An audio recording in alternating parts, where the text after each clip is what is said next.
One India पर आपका स्वागत है। आइए जानते हैं दिन भर की बड़ी खबरें फटाफट अंदाज में। बिहार विधानसभा चुनाव को लेकर शुक्रवार को एनडीए ने अपना घोषणा पत्र जारी कर दिया। एनडीए ने 1 करोड़ नौकरी देने का वादा किया है। इसके साथ ही महिलाओं को 2 लाख तक की मदद भी की जाएगी। इसके अलावा 1 करोड़ महिलाओं को लखपति दीदी बनाने का भी लक्ष्य रखा गया है।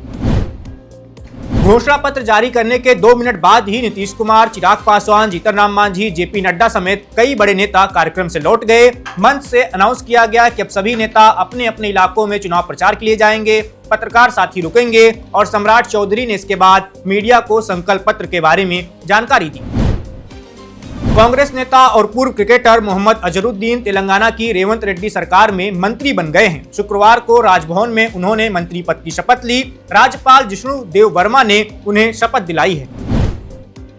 राष्ट्रीय एकता दिवस पर गुजरात के एकता नगर में हुए कार्यक्रम में शामिल हुए पीएम मोदी। प्रधानमंत्री नरेंद्र मोदी ने कहा कि आज हम सरदार वल्लभ भाई पटेल की 150वीं जयंती मना रहे हैं। आज हम एक ऐतिहासिक क्षण के साक्षी बन रहे हैं।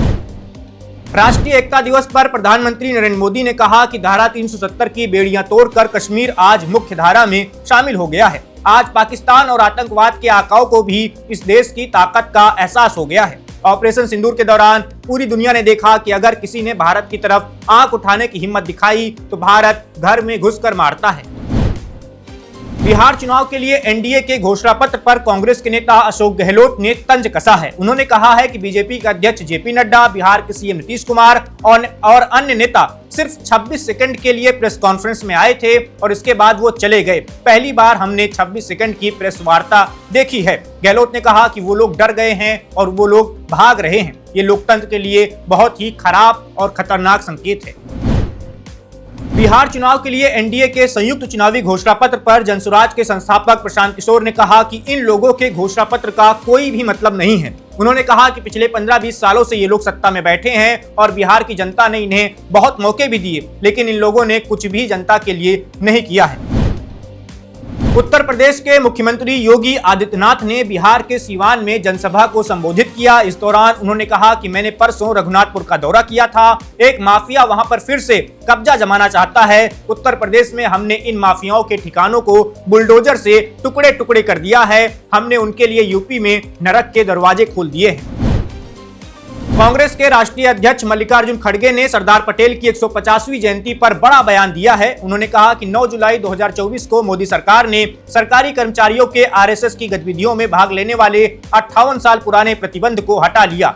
हम मांग करते हैं कि फिर से प्रतिबंध लगाया जाए। इस संगठन पर सरदार वल्लभ भाई पटेल ने प्रतिबंध लगा दिया था। बिहार के मनेर में बीजेपी के अध्यक्ष जेपी नड्डा ने एक जनसभा को संबोधित किया है। इस दौरान उन्होंने कहा कि नीतीश कुमार बिहार के विकास को पूरी गति से आगे बढ़ा रहे हैं। इस गति को टूटने नहीं देना है। नड्डा ने कहा कि मैंने राजद के जंगल राज के दौरान शहाबुद्दीन के आतंक को व्यक्तिगत रूप से देखा है। राजद अब शहाबुद्दीन के बेटे ओसामा को चुनाव का टिकट दे रही है। लालू प्रसाद यादव और उनका परिवार फिलहाल जमानत पर बाहर है। Subscribe to One India and never miss an update. Download the One India app now.